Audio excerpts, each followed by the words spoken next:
Atos dos Apóstolos, capítulo 18. Algum tempo depois, Paulo deixou Atenas e foi para Corinto. Ali encontrou um judeu chamado Áquila, natural do Ponto, que havia chegado recentemente da Itália com sua esposa Priscila, depois que Cláudio César expulsou todos os judeus de Roma.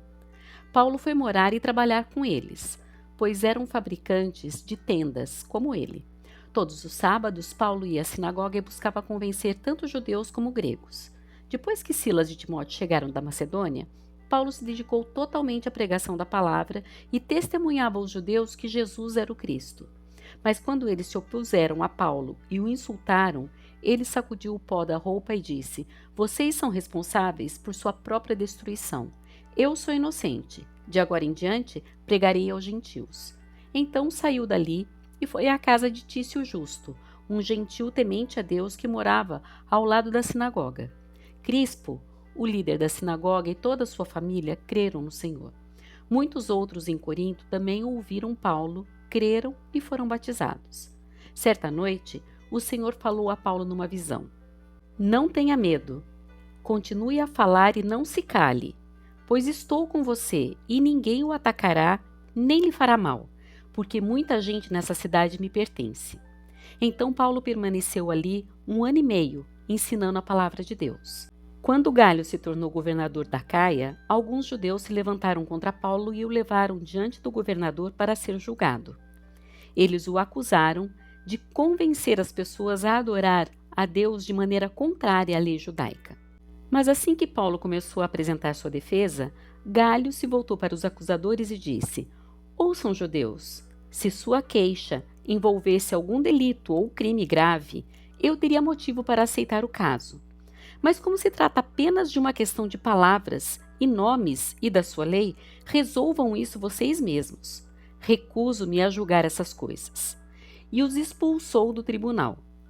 A multidão agarrou Sóstenes, o novo líder da sinagoga, e o espancou ali mesmo no tribunal. Galho, no entanto, não se importou com isso. Paulo ainda permaneceu em Corinto por algum tempo. Então, se despediu dos irmãos e foi a Cencreia, onde raspou a cabeça de acordo com o costume judaico para marcar o fim de um voto. Em seguida, partiu de navio para a Síria, levando consigo Priscila e Áquila. Chegaram ao porto de Éfeso, onde Paulo os deixou. Enquanto estava ali, foi à sinagoga para debater com os judeus. Eles pediram que ficasse mais tempo, mas ele recusou. Ao despedir-se, Paulo disse: "Voltarei depois, se Deus quiser." Então zarpou de Éfeso. A parada seguinte foi no porto de Cesareia, de onde subiu a Jerusalém e visitou a igreja. Em seguida, voltou a Antioquia. Depois de passar algum tempo ali, voltou pela Galácia e pela Frígia, visitando e fortalecendo todos os discípulos. Enquanto isso, chegou a Éfeso, vindo de Alexandria, no Egito, um judeu chamado Apolo. Era um orador eloquente que conhecia bem as Escrituras. Tinha sido instruído no caminho do Senhor e ensinava a respeito de Jesus com profundo entusiasmo e exatidão, embora só conhecesse o batismo de João.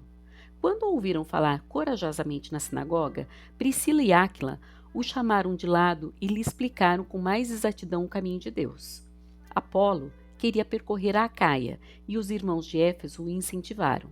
Escreveram uma carta aos discípulos de lá pedindo que o recebessem bem.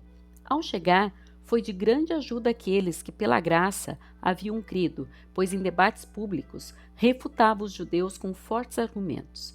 Usando as Escrituras, demonstrava-lhes que Jesus é o Cristo.